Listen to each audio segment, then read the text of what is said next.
Hello guys, তো আমরা shooting করতে যাচ্ছি এখন আমাদের নাটুয়াপাড়া বৃদ্ধাশ্রমে।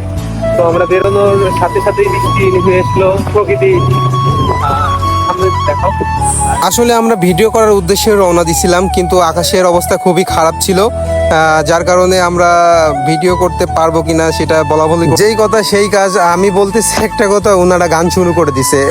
সাকিব ভাই গান বলার সাথে সাথেই দেখি আমাদের আবার ক্যামেরাম্যানের রং লাগছে তো এইদিকে আমাদের আবার আসিফ ভাই, যে পাঙ্কুলালের ডিরেক্টর, সাথে আছে রাসেল ভাই এবং আমাদের সেই সেলিব্রিটি আরজি ইমো। তো আমরা যাইতে যাইতে গ্রামীণ মেট্রোপথে চলে আসছি। আকাশের ওয়েদারটা দেখেন কত সুন্দর। যাই হোক, মোটরসাইকেলে কান্না ধরলাম, মুড়ায়ে আসলাম আমরা উইড়ে ইমনদের পাশ ফেলিয়ে সোজা চলে আসলাম নাটুয়াপাড়ার সেই মোড়ে। এখানে দেখা যাচ্ছে একটা মাদ্রাসা, একটা হাই স্কুল। তো নাটুয়াপাড়ার মানুষ যদি আমাদের ভিডিও দেখে থাকেন অবশ্যই কমেন্ট বক্সে বলে যাবেন। তো বলতে না বলতে চলে আসলাম সেই বৃদ্ধাশ্রমের সামনে। এখানে আসার পরে আকাশের ওয়েদারটা একটু সুন্দর হয়েছে, যার কারণে আমরা ভিডিও করতে পারছিলাম শেষ পর্যন্ত। গাইস, চলে আসলাম আমরা এখন সেই নাটুয়াপাড়ার বৃদ্ধাশ্রম। এই যে দেখতে পাচ্ছেন আমাদের বাড়ি, বৃদ্ধাশ্রমটার নাম হচ্ছে আমাদের বাড়ি। আমাদের সাথে আছে সেই বৃদ্ধাশ্রমের চাচা সাকিব। ইতিমধ্যে সবাই প্রস্তুত হয়ে গেছেন ভিডিও কাটার জন্য। কোন বিষয় নিয়ে ভিডিও করলে ভালো হয় ইমন একটু ভাবতেছিল এবং প্র্যাকটিস করতেছিল যে এটা বললে ভালো হয়।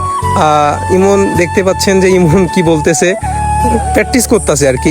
ইতিমধ্যে আমাদের সেই ক্যামেরাম্যান শামীম ওসমান গনি। তো আমরা এখানকার পরিবেশ দেখতেছিলাম কেমন। সাইডে একটা প্রাইমারি স্কুল দেখছি, একটা হোটেল দেখছি। বৃদ্ধাশ্রমের সামনেই আমরা ঘোরাফেরা করতেছিলাম। বাদ দেন পরিবেশ, যাই হোক, এখন আমাদের কথা বলি। আমাদের ভিডিও যারা দেখেন তারা অবশ্যই জানেন যে আমরা কত পরিশ্রম করে ভিডিও করি, আর আমরা যে ভিডিওগুলো করি এটা হচ্ছে বাস্তব জীবনে ঘটে যাওয়া কিছু অংশ আপনাদের সামনে উপস্থাপন করি।